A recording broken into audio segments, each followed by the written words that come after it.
हाँ दोस्तों, अस्सलाम वालेकुम। जैसे कि आप लोगों को पता है कि हम लोग टाइम टू टाइम लाइव आते हैं। बीच में बहुत दिनों से हम लोग लाइव नहीं आए थे। जैसे कि पता है कि आज से करीब से क्या कहते हैं साल भर पहले मेरी वालदा की तबीयत ख़राब हो गई थी और इसका ट्रीटमेंट यहाँ चल रहा है। तो ट्रीटमेंट के बाद जो है ना अभी बहुत हद तक सही हो पाई है। माँ आप बताइए, पहले से तबीयत आपको कैसी लग रही है? अच्छा। अच्छा लग रहा है। तो अभी मोटा मोटी आपको कितना बीमारी है? बीमारी थी। एक तो हार्ट अटैक हो गया था। तो हार्ट अटैक हो जाने उसका दवाई चल रहा है आपका। मतलब जिसम खुजला खुजला करके खड़ा कर देते हैं उसका भी इलाज चल रहा है। पेशाब का भी इलाज चल रहा है और डिप्रेशन का भी सिम्टम है। तो यहाँ पर दिल्ली आने के बाद करीब साल भर आपका होने के लिए जा रहा है। अगला महीना जो है ना 15 फरवरी में आपका जो है साल भर हो जाएगा। तो साल भर आपको कैसा लग रहा है? यहाँ बढ़िया लग रहा है। बढ़िया लग रहा है ना? तो लेकिन एक जो परेशानी हम लोग जो शेयर कर रहे थे दोस्तों, कि मेरे वालिद साहब हम लोगों को बहुत ज़्यादा परेशान करते हैं। तो परेशानी के बारे में बीच में हम लोग एक रिक्वेस्ट किए थे सोशल मीडिया के माध्यम से, क्योंकि घर का मामला था, क्योंकि उसमें बहुत सारा ये है, तो बहुत सारे लोग केस भी करने के लिए कह रहे थे। तो पुलिस और प्रशासन के पास जाने के लिए जो है, क्योंकि घर की बात थी तो हम लोग चाह रहे थे कि उसको बिल्कुल सामाजिक स्तर पर ही सॉल्व किया जाना चाहिए था। तो हम लोग सामाजिक स्तर पर लोगों से रिक्वेस्ट किया था, तो उसका हम लोगों को बहुत फ़ायदा हुआ था। क्योंकि हम लोगों के रिक्वेस्ट पर, क्योंकि जब से मेरी माँ को जब हुआ था आज से करीब पिछले साल 8 फरवरी को मेरी माँ को हार्ट अटैक हो गया था, बिल्कुल बेहोशी के हालत में पड़ी हुई थी। मेरी बहन गई, उठा करके उसको हॉस्पिटल ले गई, वहाँ से रेफर हुआ और सिलीगुड़ी से दिल्ली आ गई है। तो दिल्ली आने के बाद हम अपनी अम्मी का इलाज करने में लगे हुए रहे, लेकिन मेरे वालिद साहब हम लोगों को बदनाम करने के लिए तरह तरह का ये किए, सोशल मीडिया में, फेसबुक में, व्हाट्सअप में, इवन के मेरे कॉलेज में, यूनिवर्सिटी में लोगों को जो है ना मेरे खिलाफ जो है ना बदगुमानी फैलाने लगे। तो बाद में फिर हम लोगों को समझ में नहीं आ रहा था। बहुत सारे लोग कह रहे थे कि उस पर कार्रवाई किया जाए, केस वगैरह करने के बारे में बात हो रहा था। लेकिन मेरी माँ से मशवरा किया तो मेरी माँ चूंकि बीमारी है, उसको डिप्रेशन का भी सिम्टम है, तो ये थोड़ा सा हिम्मत नहीं कर पा रही है। तो हम लोग केस वगैरह करने के लिए नहीं गए। लेकिन लोगों से, सोशल मीडिया के थ्रू से लोगों से मैं रिक्वेस्ट किया था, क्योंकि बहुत लोगों का फोन हम लोगों के पास आ रहा था, तो बीच में जो है मामला शांत हो गया था। लेकिन अभी फिर कुछ दिनों से मामला फिर उलझ गया है, क्योंकि फिर मेरे वालिद साहब जो है मेरे खिलाफ जो है तरह तरह की बातें आम जनता में, समाज में, सुल्तानहाट में, भट्टाहाट में, एलआरपी चौक में, जहां जाते हैं, जिन लोगों से मिलते हैं, मेरे खिलाफ झूठी बातों को फैलाते हैं। तो मैं आप लोगों से यह कहना चाहूंगा कि बड़ा मेहरबानी उनकी बातों को सुनने के बाद उसका पहले तस्दीक कर लीजिएगा, और तस्दीक करने का तब तक दूसरे को फैलाइएगा। अब माता जी ये बताइए आप कि जो है आपके साथ जो शादी के बाद जुल्म और सितम का दास्ता कब से है? शादी से ही है ना? हम छोटा बच्चा थे, बहुत ही छोटा बच्चा था, 6 महीने का बच्चा थे। तो क्या आप हमको एक माँ का जो है परवरिश करने के लिए क्या इतना वक्त दिया गया था आपको ना, या फिर उलझा करके रखा था? उलझा करके हमेशा झगड़ा का चाल। तो हमारा परवरिश करने में मेरी दादी और फूफी हमारे परवरिश की थी ना। है एक बार का आपको वाकया याद है कि हम छोटा बच्चा थे, मतलब छोटा बच्चा 6 महीना का भी बच्चा होंगे, तो हमको कत्ल करने के लिए जा रहे थे मस्जिद के पास। दादी बता रही थी, दादी और फूफी बता रही थी, क्योंकि आप लोगों का झगड़ा था, आप लोगों का झगड़ा में हमको। अच्छा, दूसरी बात, एक बार मेरे वालिद साहब जो है मेरी दादी का जमीन बेचने के लिए फिर हमको कत्ल करने के लिए जा रहे थे, कुल्हाड़ी लेकर के पिटा रहे थे। ये तो बात सही है कि गलत है? सही है। उसके अलावा जो हम पढ़ाई की, हमारा स्कूल गोपालपुर में जो पढ़ाई किए, मामू वहां एडमिशन हमारा करा दिया, तो क्या हमको टाइमली पैसा दिया जाता था? ना, कभी टाइमली नहीं आता। उसके अलावा हम पटना आए, जयशंकर साहब के यहाँ, वहां आकर के उसके बच्चों को पढ़ाए। अलीगढ़ में क्या टाइमली पैसा भेजा जाता था? है तो मुसीबत से ये करके हम आप एक मुकाम पर हुए हैं कि हम स्टूडेंट लाइफ में जब उसकी तबीयत खराब थी तो हम इलाज नहीं किए थे क्या उनका? ट्यूशन पढ़ा करके पैसा जमा करके जो है क्या करते हैं, फिर इलाज किया था। और सनावा साहब का भी, सनावा साहब की मदद आया था कि नहीं मिला था?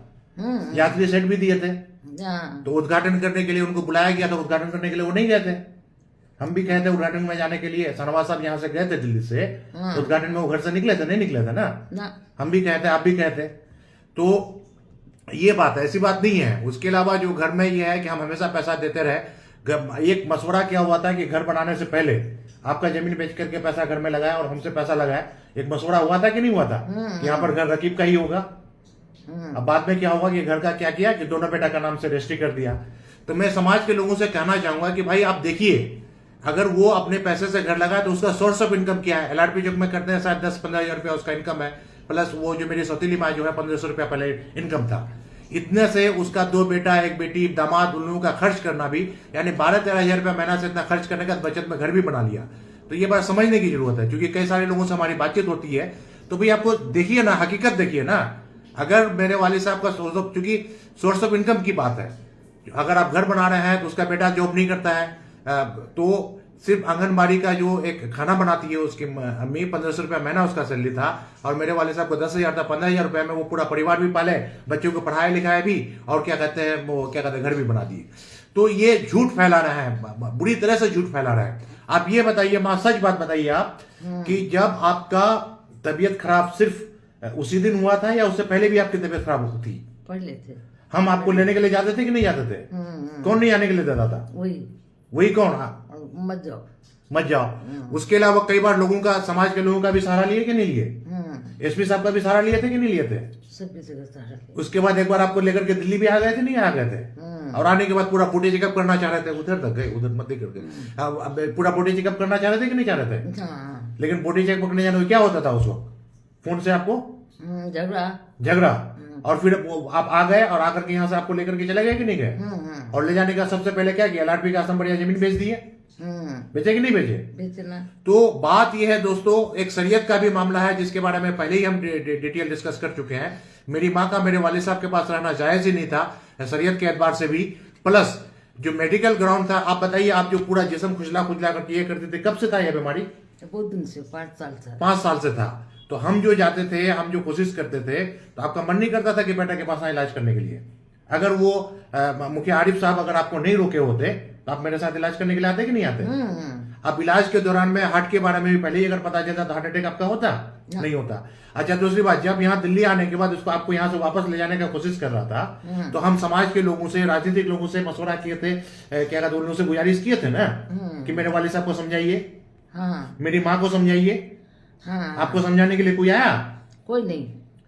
तो दोस्तों बड़ा एक दर्द वाला मामला था। हमको लग रहा था आज से क्या कहते हैं 10 साल 12 साल से आपको तकलीफ था, आपको खुजला करके बीमार थी। तो हम समाज के लोगों से, रिश्तेदार के लोगों से मैं बात करने का कोशिश किया, किसी ने मदद नहीं किया। एक शरीयत के मामले में भी आप पर आरोप लगा रहा है कि वो आकर के क्यों रही। जब ये मामला हो गया था तो वो 3 तलाक दिए थे ना? 3 तलाक दिए थे कि 1 तलाक दिए थे? 3 तलाक दिए थे। आप चले गए थे क्या कहते हैं नाना के यहाँ, क्या नाना भेज रहे थे? ना, बिल्कुल नहीं भेज रहे थे।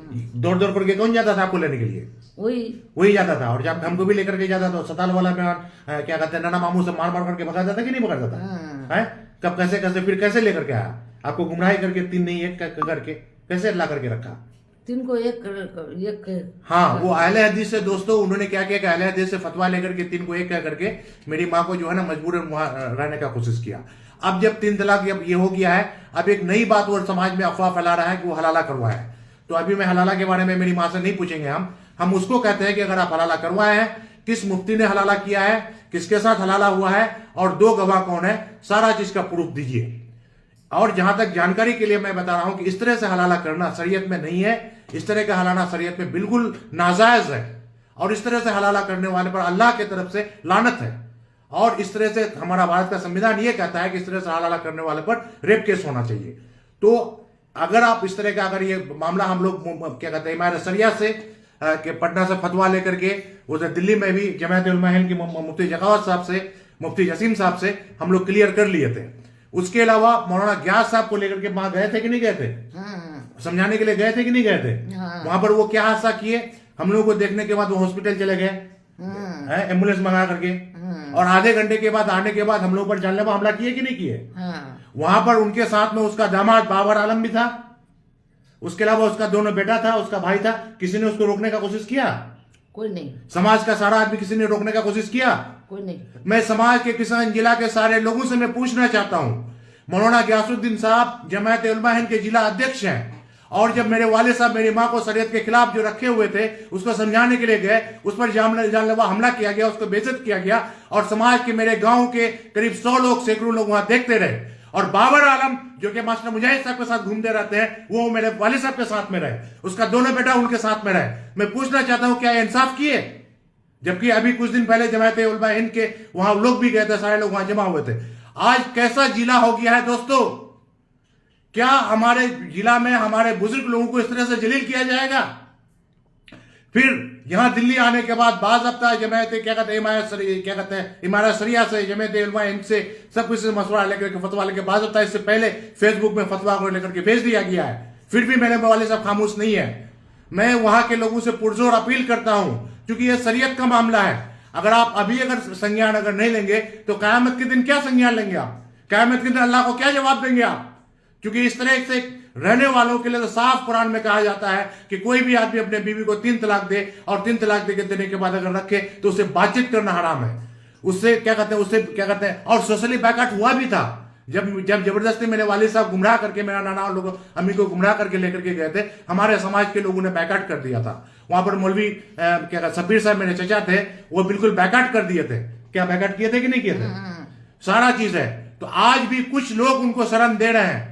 और जहां तक मुझे जानकारी है, माँ आप ये बताइए, जब आपके इलाज के मामले में, शरीयत के बारे में बहुत सारे समाज के लोगों से, बहुत सारे राजनीतिक लोगों से मैं मदद मांगा, क्या समाज के लोगों को, राजनीतिक लोगों का, बहुत सारे लोगों का आपका घर आना जाना था, मैं वालिद साहब से उठना बैठना था, क्या उन लोगों ने आप लोगों को आपको समझाया ना? है जिस दिन आपका हार्ट अटैक हुआ है, हार्ट अटैक से हफ्ता दिन पहले बहुत सारे राजनीतिक लोग आपके घर पर गए, क्या आपसे भी बात किया? मेरे पिताजी से बात किया ना? क्या आप इसको, अगर समाज के लोग अगर समझाए होते, पंचायती ने अगर समझाए होते, अगर आपको वक्त से पहले ही अगर भेज दिए होते, आप इस कंडीशन में आई होती ना? और अभी जो आपके बेटा के खिलाफ जो क्या कहते हैं फेसबुक में, सोशल मीडिया में, क्या कहते हैं सारे पॉलिटिकल लीडर्स के पास और मेरे जामिया के यूनिवर्सिटी टीचर के पास, हर जगह आपके बेटा में झूठ बात जो फैला रहे हैं, ये आपको कैसा लग रहा है? अच्छा नहीं लग रहा। अच्छा नहीं लग रहा है ना? आज भी एक बहुत बड़े आदमी से मुलाकात करके आया हम, वहां भी आपके बेटा के बारे में शिकायत कर दिया है।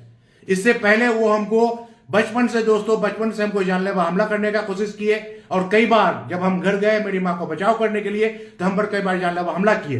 हमको यहां तक कह दिए कि तुमको हम बेटा नहीं मानेंगे, मेरा 2 बेटा है, तुम बाप खोजो, हम मर भी जाए तो जनाजे में मत आना। तो ऐसा कई बार उसका इलाज, माँ आप ये बताइए, एक बार उसका तबीयत खराब था, यहाँ पर राहिल के पास ठहरा हुआ था, हम मुलाकात करने के लिए जाना चाह रहे थे, वो इजाजत दिए जाने के लिए ना? वो क्या, वो आएगा तो हम ये ऊपर से गिर जाएंगे, छलांग मार देंगे। तो ऐसे हालत में हम नहीं गए। उसके अलावा किशनगंज में उसकी जो तबीयत खराब थी, वहां हॉस्पिटल में जो था, आपको क्या कहा था? नहीं, क्यों आएगा? नहीं आएगा, वो नहीं आएगा, हम लोग नहीं गए। लेकिन उसके बाद फेसबुक में वो क्या लिखा, आपका बेटा और बेटी के खिलाफ शिकायत लिखा है कि नहीं आया। एक तरफ आप मना कर रहे हैं कि तुमको बेटा नहीं मानेंगे, तुम मेरे पास नहीं आओ, और दूसरी तरफ समाज के लोगों के पास शिकायत कर रहे हैं। फिर दूसरी बात, आप बताइए, जॉब करने के लिए हम कहते हैं या जॉब करने के लिए हम मना किए थे? एलआरपी चौक में मना किया था ना। हम यहां तक भी कहते हैं कि आप पहले थे, हम क्या कहते हैं कि आप तौबा तिल्ला करके जमात में निकल जाइए, तबलीग में निकल जाइए, और आपको जितना खर्च होगा देंगे हम। जब तक जॉब नहीं करता तो पैसा हम दे देते कि नहीं देते थे? हैं? जब तक जॉब ज्वाइन किया तो हम इस वजह से कि भाई बेटा प्रोफेसर है और बाप एलआरपी चौक में काम कर रहा है, तो शर्मिंदगी है कि नहीं है? और अभी शिकायत वो कर रहा है। दूसरी बात, एक बार शिकायत ये है कि क्या कहते हैं, हमेशा फेसबुक में वो लिखते हैं कि पिछली बार जो दिल्ली में आया तो फुटपाथ में वो भटक रहे थे, और ये कह रहे हैं कि बेटा हमको घर से निकाल दिया था। क्या वो जो फोटो जो था फेसबुक में, क्या फुटपाथ का फोटो था? ना। किसके घर का फोटो था?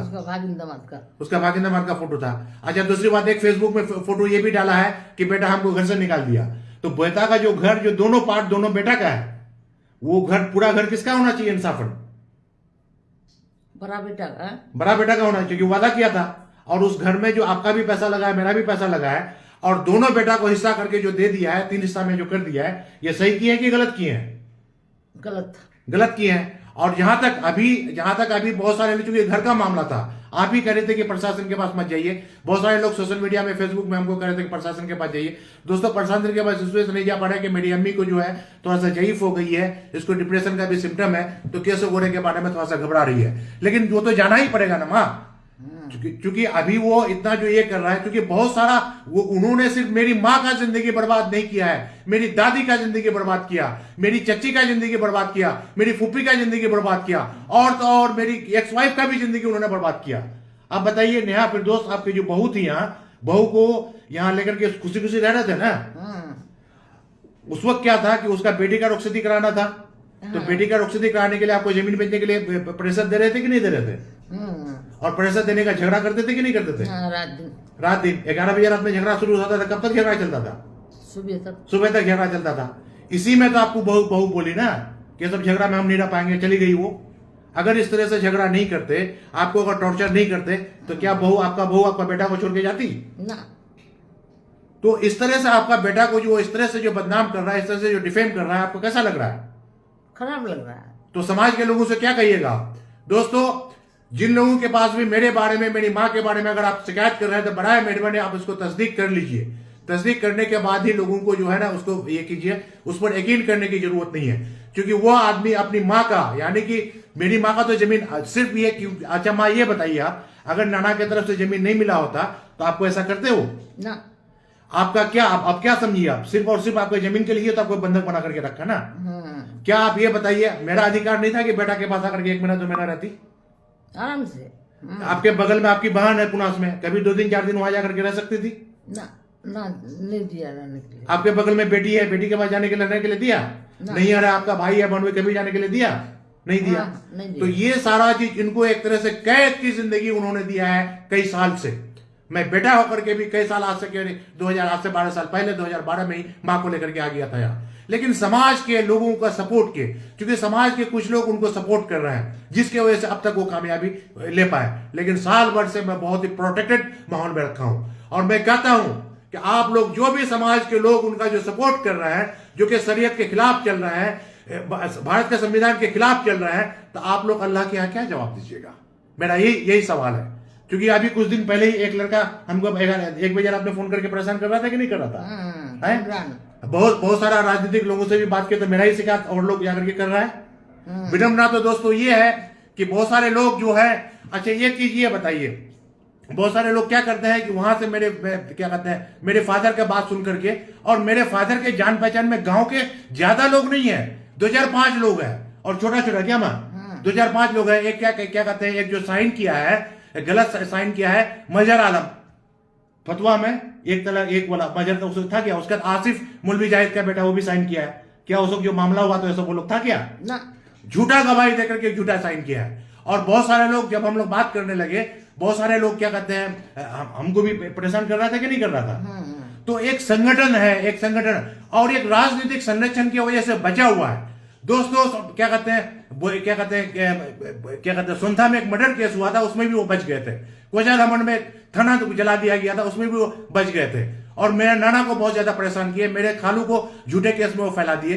तो उसके अलावा मेरी दादी का जानलेवा हमला करने का कोशिश किए, सारा जमीन बेच करके खत्म कर दिए। एक बार मेरी दादी को जानलेवा हमला करने के लिए जाते थे, तो मेरी फूफी शारदा फूफी बचाने के लिए गई थी, उसका सर में मार दिया था, उनका पूरा खून से लहूलुहान हो गई थी। आज मेरी फूफी हो सकता है भाई की मोहब्बत में सही बात नहीं बोलेगी, मेरे सामने की यह घटना है। अगर आप चाहें तो उसके क्या कहते हैं कपाल में दाग देख सकते हैं। उसके अलावा एक बार अपनी माँ का जमीन बेचने के लिए झगड़ा हो रहा था, हमको भी कत्ल करने के लिए कुरान लेकर के पिटा रहे थे, तो वहां पर जैदा बू और जैदा बू की अम्मी हमको बचाई थी। उसके अलावा मेरे एक चचा इंतकाल कर गए थे, तो उसका केस लड़ने के लिए नो फोन कंपेंसेशन के लिए 50,000 रुपया उसको मिला था, तो उसका दलाली करके मेरी चाची से वो एग्रीमेंट करवाए थे। उसका 25% यानी 12,500 रुपया वो उनसे लिए थे। वो पैसा ये करने के लिए इतना झगड़ा करते थे, मेरी चच्ची को इतना टॉर्चर करते थे। हम जाकर के मना करवाते गए, हम मना करने के लिए गए तो हमारा गर्दन जो है ना दबा दिए थे पैर से। ऐसे गंदे इंसान हैं जो नाजायज रोजी करते हैं। मैंने इसी वजह से पहले कहा था कि तौबा करके, चूंकि मेरे गांव के एक साहब थे, मास्टर क्या कहते हैं सनवाज भाई के वाली साहब की नंबर दे, मास्टर सनवाज भाई के दक्षिण टोला के सनवाज भाई के वाले साहब कि बाबू ती प्रोफेसर, आप प्रोफेसर बन गए, गांव का नाम करेगा, लेकिन आपका बाप अगर नेचर अगर नहीं सुधारेगा तो ये आदमी आपका भी जिंदगी बर्बाद कर देगा। और कर दिया। माँ आप साहब बताइए कि आपकी बहू लास्ट में क्या बोली थी कि या तो फिर माँ को रखिए, माँ को रखो या फिर हमको रखो। क्यों? झगड़ा की वजह से। अगर ये झगड़ा, और कितना दिन तक झगड़ा चलता रहा? अच्छा नेहा को भी टॉर्चर करता था कि नहीं करता था? नेहा के अब्बा को भी टॉर्चर करता था कि नहीं करता था? नेहा की दादी को भी टॉर्चर करता था कि नहीं करता था?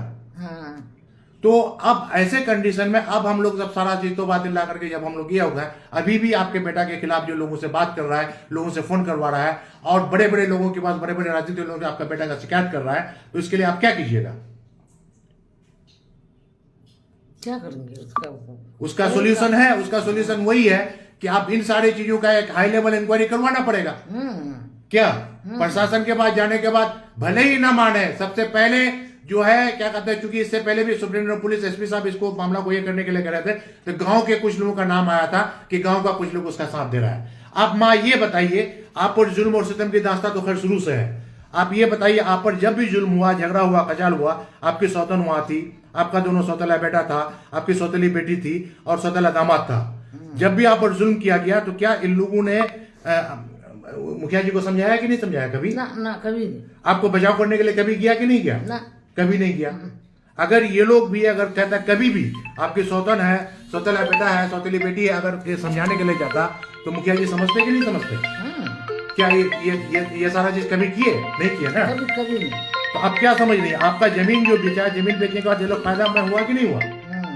अच्छा, दूसरी बात, एक बार का वाकया है, आप हमको टॉर्चर कर रही थी कि महारानी को टॉर्चर कर रहा था बाबर। किस बात पर? एक हम लोग प्रोग्राम कर रहे थे जिसमें मास्टर मुजाहिद, एक बार की बात है कि क्या कहते हैं, बिशनपुर में प्रोग्राम हो रहा था तो हम पर इल्जाम क्या लगाया कि बाबर क्यों आया यहाँ, इसी बात से झगड़ा हुआ था ना। जब आप लोग तहकीक किया तो ऐसा हम कुछ बोले ही नहीं थे। तो बाबर किसको टॉर्चर कर रहा था? महारानी को। और महारानी किसको बोला? मुखिया जी को। और मुखिया जी आपको कितना टॉर्चर किया? टॉर्चर किया ना है। अगर मान लेते कोई भी मामला अगर था, बात ये था कि वहां पर जो मैनेजमेंट का जो था, मैनेजमेंट से हमारी बात हुई थी, इस प्रोग्राम में जो बात होगी करीबन 20 मिनट हम बात करेंगे।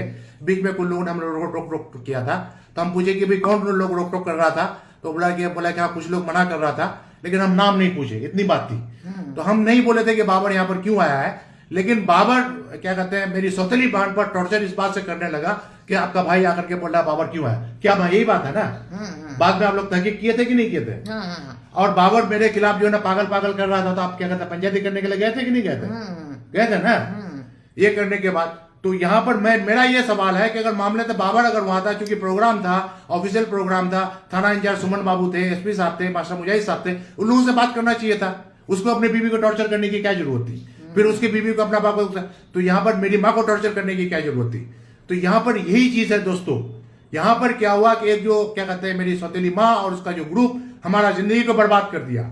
जब हमारी शादी हुई तो पहले उन लोगों ने मेरी वाइफ के खिलाफ शिकायत करने लगा, जब रिश्ता टूट गया तो मेरे खिलाफ समाज में शिकायत फैला रहा है। दोस्तों, माँ आप ये बताइए, जिस दिन लास्ट डे आपका जो है, आप जो कह रही थी आपका जो तकलीफ खुजला करके पूरा जिस्म खराब कर देती, एक बार बेहोश भी हो गई थी आप, क्या वो लोग क्या कहते हैं मशवरा नहीं करके भिजवा सकता था? जब भी आप पर क्या कहते हैं, जब भी हम गए वहां पर ये करने के लिए, हम पर झगड़ा किया कि नहीं किया? जिस दिन मौलाना ग्यास साहब भी आया था, झगड़ा किया था कि नहीं किया था? क्या उसका परिवार बाबर भी उस दिन वहां पर था? क्या वो लोग नहीं समझा सकता था? क्या उसका दोनों बेटा वहां पर था, नहीं समझा सकता था? क्या नहीं समझाया? नहीं समझाया ना। तो अब समझने की जरूरत है दोस्तों।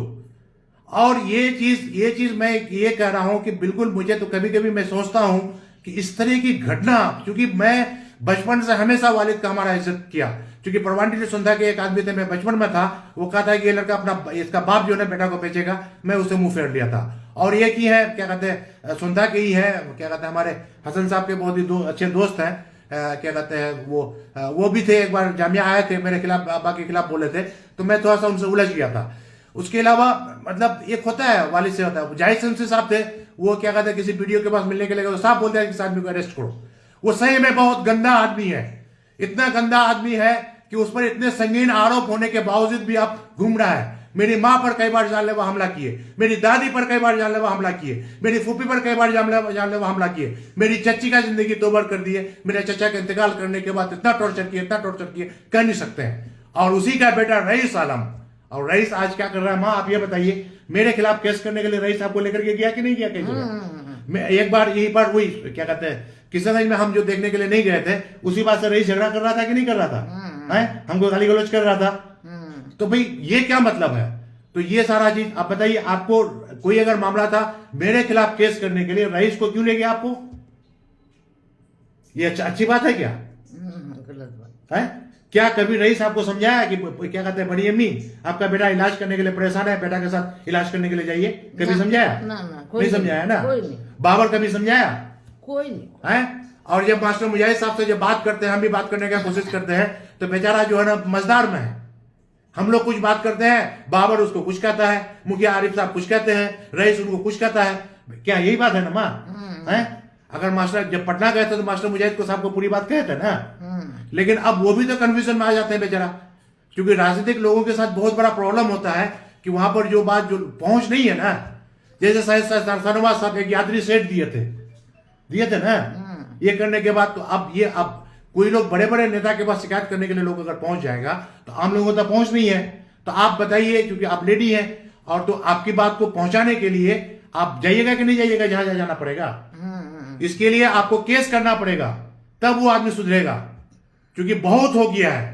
क्योंकि इससे पहले आप भी गुजारिश की थी, समझाई थी कि समझा देते हैं, शरीयत को मान करके मैं भी सोशल मीडिया में शरीयत के बारे में समझा दिया था, सोचा कि समझ जाएंगे। ये भी लास्ट ऑप्शन दिया था तो बात ला करके जमात में निकलने के लिए, कहते ना माँ। आज अगर आप केस करती हैं तो सबसे पहले ऊपर ये अगर डोमेस्टिक वायलेंस, आप पर जानलेवा हमला किया, आपको देश प्रथा के लिए प्रताड़ित किया, हमेशा मारा, ऐसा वैसा मारा नहीं, बल्कि उनको आपको बचाने के लिए लौलान कर दिया था, जान बचाने के लिए पुनः साहब गई थी तो मेरे खालू लोग आपको बचा लिए थे, मेरी खाला बचा लिए थे, तो उस पर झूठा केस कर दिए थे। वो सारा केस ओपन होगा। उन पर जो थाना जलाने का जो केस है पुलिस वर्सेस पब्लिक, वो केस भी ओपन होगा या उसका रेफरेंस लिया जाएगा। पर क्या कहते हैं, परमानेंट संख्या में एक मर्डर हुआ था, वो भी ओपन होगा। प्लस क्या कहते हैं, मेरी दादी पर जानलेवा हमला करना, मेरी फूफी पर जानलेवा हमला करना, और समाज के कई लोगों पर जानलेवा हमला किए। एक बार कहा जाता है कि बहुत पहले की बात है, क्या कहते हैं, डवाबारी के एक आदमी को कहां तक गाड़ दिया था माँ, सलाम को कहां तक, यहां तक, पूरा यहां तक उसको गाड़ दिया था। यानी कई लोगों पर जानलेवा हमला किए हैं, हम पर खुद जानलेवा हमला किए। हम एक उसको इज्जत देने का कोशिश किए, कभी हमको पैसा टाइमली नहीं दिए। क्या माँ बताइए, एक बार मिनाज के हाथ से पैसा भेजे थे तो आपको टॉर्चर किया था कि नहीं किया था? कभी नहीं, किसी तरह से। चलो भाई, एक आदमी का नाम ये हो, हम यही बोले लास्ट में जॉब में आने के बाद, आप पूरा दुनिया में कितना भी शिकायत किए, कितना भी बहुत जघन्य अपराध किए आप। मेरी माँ को नसबंदी सिर्फ इस वजह से करा दिया गया था। क्यों नसबंदी कराया था माँ? क्योंकि मेरे नाना आपको अलग करना चाह रहे थे। जब अलग करना चाहते तो चाहे नसबंदी करा दे ताकि तुम हमसे अलग ना हो पाए। उसके बाद सौतन चढ़ा दिए, यही बात है ना। आप बताइए, जब आप नसबंदी किया गया आपको तकलीफ हुई कि नहीं हुई? तकलीफ हुई। जब आप पर सौतन चढ़ाया गया तो आपको तकलीफ हुई कि नहीं हुई है? बहुत तकलीफ। आपको दहेज के लिए प्रताड़ित हुई, उसका पेट में कोई ऑपरेशन हो गया था, पैसा पाता था, उसके लिए कई बार आपको नाना के यहाँ पैसा लेने के लिए टॉर्चर करके भेजता था कि नहीं भेजता था?